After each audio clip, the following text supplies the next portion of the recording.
46 billion views. That's how many times the hashtag Sigma has been viewed on TikTok. 46 billion. Young men across the world are obsessing over becoming Sigma males. The mysterious lone wolf who needs no one, operates outside social hierarchies, and somehow becomes irresistible to women without even trying. It sounds perfect, it sounds empowering, and it's complete bullshit. This myth is destroying an entire generation of men, and nobody's talking about the damage it's actually causing. The internet loves labeling people: alpha, beta, gamma, omega. Every Greek letter gets assigned to some personality type that supposedly defines who you are and where you rank in the social hierarchy. But Sigma is special.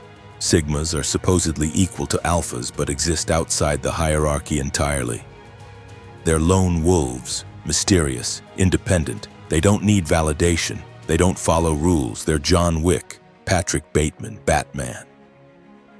The ultimate masculine ideal wrapped in brooding mystery and effortless success. Except here's the problem. None of it's real. Not one bit.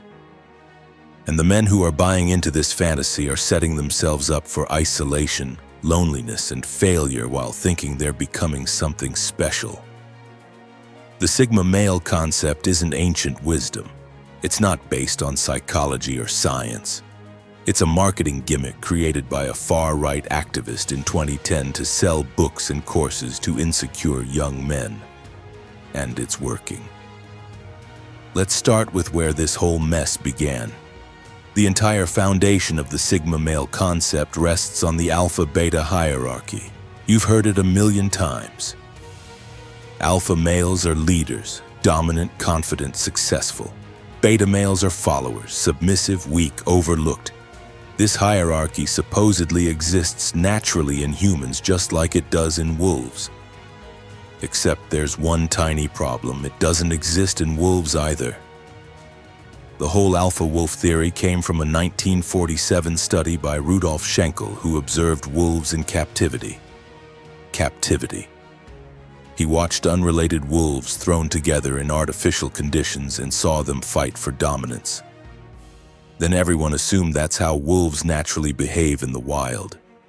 It's not. The researcher who popularized the term, David Mech, spent decades trying to undo the damage. He wrote on his own website that wolf packs aren't hierarchies at all. They're families. The alpha is just the parent. The betas are just the kids. There's no dominance fighting, no competition for leadership. It's literally just a mom, dad, and their offspring. So the entire foundation of alpha, beta, and sigma males is based on a debunked study of captive wolves that doesn't even apply to wild wolves, let alone humans. Scientists have been screaming this for years. The American Psychological Association has criticized the whole concept.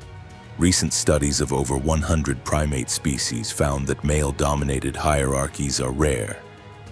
Only 17% of populations showed clear male dominance. 83% showed either shared power or females winning. Even in our closest evolutionary relatives, rigid male hierarchies barely exist. But nobody cares because the myth is more appealing than reality. Enter the Sigma male. The term was coined by Theodore Robert Beale, who goes by Voxday online. He's a far-right activist, not a scientist, not a psychologist, just a guy with opinions who created a new category so men who don't fit the alpha-beta mold can still feel special. He described Sigmas as equal to alphas but operating outside the hierarchy. Mysterious lone wolves who achieve everything alphas do but without the social climbing or need for validation. It's brilliant marketing. You're not a loser who can't fit in. You're a Sigma. You chose to be outside the system. A plastic surgeon named John Alexander then wrote a book called The Sigma Male: What Women Really Want. Because apparently women are all secretly craving emotionally unavailable loners who don't need anyone. The term exploded on YouTube in 2018 and went fully viral in 2021. Now it's everywhere. Motivational videos, grind set memes, TikToks explaining Sigma traits, and millions of young men are eating it up because it gives them an identity that feels powerful without requiring the social skills or leadership qualities that actual success demands. But here's what nobody tells you about the Sigma fantasy. It's not based on strength, it's based on fear. Fear of rejection, fear of vulnerability, fear of failure. The Sigma male is what you become when you've been hurt so many times that you decide the solution is to need nobody. Trust nobody, care about nobody. You retreat into yourself, call it independence, and pretend you chose isolation instead of admitting you're terrified of connection. Beth Skwarecki, a health editor, nailed it when she called the Sigma male a concept from the incel world. And she's right. Look at where this idea thrives. Pickup artist forums, incel communities, men's rights groups. Places where men who feel rejected by society gather to blame everyone else for their problems. The Sigma identity gives them a way to reframe their isolation as superiority. You're not lonely because you lack social skills. You're a lone wolf by choice. You're not struggling with relationships because you're emotionally unavailable. Women just can't handle your independence. It's a coping mechanism disguised as an identity, and it's dangerous because it encourages exactly the behaviors that guarantee continued isolation and failure. Sigmas are told to avoid emotional dependency. Don't need anyone. Be self-sufficient. Reject social hierarchies. Operate alone. These aren't strengths. These are trauma responses. When you've been disappointed and hurt repeatedly, withdrawing from people feels like self-protection, but it's not. It's self-destruction. Humans are social creatures. We evolved to live in communities, form bonds, and depend on each other. Emotional connection isn't weakness. It's literally how our brains are wired to function optimally. Studies consistently show that social isolation increases risk of depression, anxiety, cardiovascular disease, and early death. Loneliness is as harmful to your health as smoking 15 cigarettes a day. But Sigma culture tells men that needing others makes them weak. So they cut themselves off and wonder why they feel empty. The Sigma ideal also promotes manipulation over authenticity. Because Sigmas supposedly understand social dynamics from their time as beaten-down betas, they use that knowledge to get what they want through manipulation rather than genuine connection. They're described as cunning and calculating. They see people as tools to achieve goals rather than human beings worth connecting with. This isn't admirable. This is antisocial behavior dressed up as strategy. And let's talk about the role models. Patrick Bateman from American Psycho is constantly cited as the perfect Sigma male. Patrick Bateman, a fictional serial killer whose entire character is a satire of fragile masculinity and toxic capitalism. The movie is literally making fun of men like him. But Sigma culture worships him unironically as an ideal. John Wick gets mentioned too. A fictional assassin whose entire motivation is grief over his dead wife and murdered dog. His strength comes from love and loss, not from being an emotionally detached lone wolf. But context doesn't matter when you're trying to sell a fantasy. The Sigma male concept also feeds into toxic masculinity by reinforcing the idea that emotions are weakness. Real men don't cry. Real men don't need support. Real men handle everything alone. This messaging kills men, literally. Male suicide rates are 3 to 4 times higher than female rates in most countries. A major factor? Men don't seek help because admitting struggle feels like admitting failure. Sigma culture makes this worse by positioning emotional independence as the ultimate masculine achievement. Young men watching these videos are learning that vulnerability is weakness, that asking for help is pathetic, that depending on others makes you less of a man. So when they're struggling with depression, anxiety, relationship problems, or life crises, they don't reach out. They suffer alone because that's what Sigmas do, and the isolation deepens. The mental health deteriorates, but hey, at least they're not beta males who need emotional support, right? The financial grift is real too. There's an entire industry built around selling courses, books, and coaching to men who want to become Sigma males. They promise you'll learn to be mysterious, attractive, successful, and independent. Just buy the program, read the book, follow the steps. It's the same pickup artist nonsense repackaged for a new generation. And it preys specifically on insecure young men who feel lost in modern society and desperate for an identity that makes them feel valuable. Here's the truth these grifters won't tell you. There is no such thing as a Sigma male, or an alpha male, or a beta male. These are not real personality types. They're not backed by science. They're not recognized by psychology. They're marketing categories designed to make you feel inadequate so you'll buy products that promise to fix you. Real human personality is complex, fluid, and doesn't fit into neat Greek letter hierarchies. You're not one type. You're a human being with strengths, weaknesses, insecurities, and potential. Sometimes you lead, sometimes you follow, sometimes you need people, sometimes you need solitude. That's normal, that's healthy.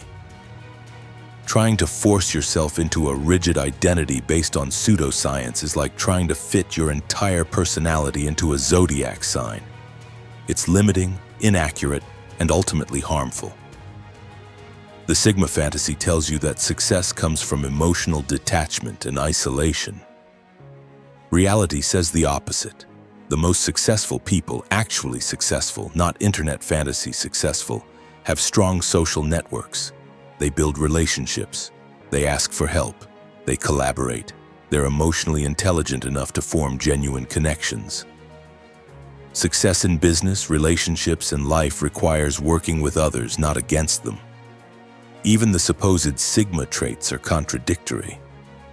You're supposed to be charismatic but antisocial, confident but detached, attractive but uninterested in relationships, independent but somehow still appealing to women who apparently love emotionally unavailable men who don't need them. None of it makes sense because it's not designed to make sense. It's designed to make you feel special while keeping you trapped in patterns that guarantee failure. The men promoting Sigma culture often reveal the scam through their own lives. They're selling you on the lone wolf lifestyle while building entire businesses that depend on community, audiences, and social engagement. They tell you not to care what people think while desperately chasing views, likes, and validation. They preach independence while their income depends entirely on you buying their products. The contradiction is obvious once you see it. And the women supposedly attracted to Sigma males. That's fantasy too. Real women in real relationships consistently say they value emotional availability, communication, vulnerability, and partnership. Nobody wants a mysterious loner who doesn't need anyone. That's not attractive. That's a red flag. It signals emotional immaturity and inability to maintain healthy relationships. The Sigma male is appealing in fiction because fictional characters don't have to deal with the reality of what that personality would actually be like to date. So what's the alternative? Stop trying to be a label. Be yourself. Work on actual skills that improve your life. Develop emotional intelligence. Build genuine relationships. Learn to be vulnerable without being weak. Ask for help when you need it. Collaborate instead of competing. Be confident in your strengths while acknowledging your weaknesses. These are the traits that lead to real success and happiness. Not some fantasy about being a lone wolf who needs nobody. If you identify with the Sigma label because you feel like you don't fit in, that's understandable. A lot of men feel that way. But the solution isn't to retreat further into isolation and call it independence. The solution is to develop the social and emotional skills that make genuine connection possible. Join communities, build friendships, work on communication. Get therapy if you need it. Nobody is meant to go through life alone, and pretending you don't need people doesn't make you strong, it makes you scared. The Sigma male myth is destroying young men by convincing them that isolation is strength, that emotional detachment is admirable, and that needing nobody makes you valuable. It's selling a fantasy that leads directly to loneliness, mental health struggles, and failed relationships while promising the opposite. 46 billion views spreading a lie to millions of men who deserve better than pseudoscience and grifter nonsense. You're not a Sigma male. You're not an alpha or beta either. You're a human being with unique traits, experiences, and potential. Stop trying to fit into categories created by people trying to sell you something. Build real skills, form real connections, develop real confidence based on actual achievements and genuine relationships. That's what leads to success. Not Greek letters, not lone wolf fantasies. Just being a complete, emotionally healthy human being who knows how to work with others while maintaining your individuality. The Sigma male is bullshit, always has been, always will be. And the sooner you reject that identity and build something real, the better your life will become.